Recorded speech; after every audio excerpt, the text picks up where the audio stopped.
ମୋ ସିନ୍ଦୁରର ଅଧିକାର ଧାରାବାହିକରେ ଆପଣମାନେ ଦେଖିବେ। ଆଦି କହିବେ, ଆମ ସହିତ ଏମିତି କାହିଁକି ହେଉଛି ମୁକ୍ତି?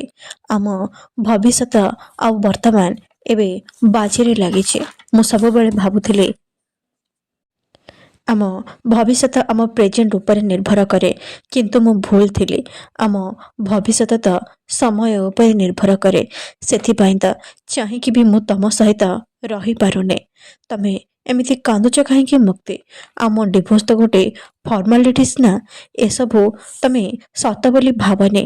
ମୁକ୍ତି ଭାବିବେ, ମୁଁ ଜାଣିଛି ଆଦି, କିନ୍ତୁ ମୋତେ କାହିଁ ଲାଗୁନି ଏସବୁ କିଛି ଫର୍ମାଲିଟି ବୋଲି। ମୁଁ ସତରେ ତମ ପାଖରୁ ବହୁତ ଦୂରକୁ ଚାଲି ଯାଉଛି ଆଦି। ଏବେ ଆମେ ଦି ଜଣ ପରସ୍ପର ଠାରୁ ବହୁତ ଦୂରକୁ ଚାଲିଯିବା।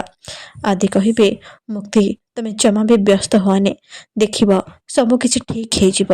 ତଥାପି କାହିଁକି ମୋତେ କେଜାଣି ବହୁତ ଡର ଲାଗୁଛି।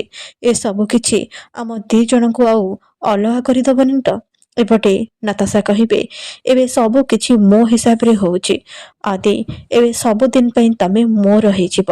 ଆଉ ତମ ଉପରେ କେବଳ ଆଉ କେବଳ ମୋ ଅଧିକାର ରହିବ। ତମେ ଚାହିଁକି ବି ସେ ମୁକ୍ତି ପାଖକୁ ଆଉ ଫେରି ପାରିବନି, କି ମୁଁ କେବେ ଫେରିବାକୁ ଦେବିନି। ଏପଟେ ଓକିଲ ଡିଭୋର୍ସ ପେପର ନେଇ ଆସିବେ, ଆଉ ଆଦି ସେଥିରେ ସିଗ୍ନେଚର କରିବେ। ଏହାପରେ ମୁକ୍ତି ସାଇନ୍ କରିଦେବେ। ଓକିଲ କହିବେ, ଏବେ ଏ ପେପରକୁ କୋର୍ଟରେ ସବମିଟ୍ କରିଦେବି, ତାପରେ ଡିଭୋର୍ସ ଫାଇନାଲ ହେଇଯିବ। ଆଉ ଯେ ପର୍ଯ୍ୟନ୍ତ ଏ ଲିଗାଲ ଫର୍ମାଲିଟିସ୍ ଚାଲିଥିବ, ମୁଁ ଆଉ ଗୋଟେ ଡକୁମେଣ୍ଟ କୋର୍ଟରେ ସବମିଟ୍ କରିଦେବି, ଯେମିତି ଆଦି ଆଉ ନତାଶାଙ୍କ ମ୍ୟାରେଜରେ କିଛି ବି ପ୍ରୋବ୍ଲେମ୍ ହେବନି। ଏପଟେ ମୁକ୍ତି ତାଙ୍କ ରୁମକୁ ଚାଲି ଆସିବେ। ଧନଶ୍ରୀ କହିବେ, ତୁ କାନ୍ଦୁଛୁ କାହିଁକି ରେ ମା? ମୁଁ ଜାଣିଛି ତତେ ବହୁତ କଷ୍ଟ ହେଉଛି, ହେଲେ ଏଇଟା ତ ଆମ ନାରୀମାନଙ୍କର ଜୀବନ। ଏସବୁ ଆମକୁ ସହିବାକୁ ପଡ଼ିବ।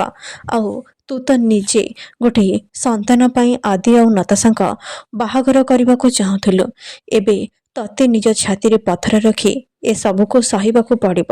ଆଉ ତୁ ଯଦି ଏମିତି କାନ୍ଦିବୁ ନା, ତାହେଲେ ସମସ୍ତେ ଭାବିବେ ଯେ ଏସବୁ ପାଇଁ ମୁଁ ଦାୟୀ। ତୁ କେବେ ବି ମୋତେ ଦୋଷୀ କରିବାକୁ ଚାହିଁବୁନି ମୁକ୍ତି। ଏ କଥା ମୁଁ ଭଲ ଭାବରେ ଜାଣିଛି।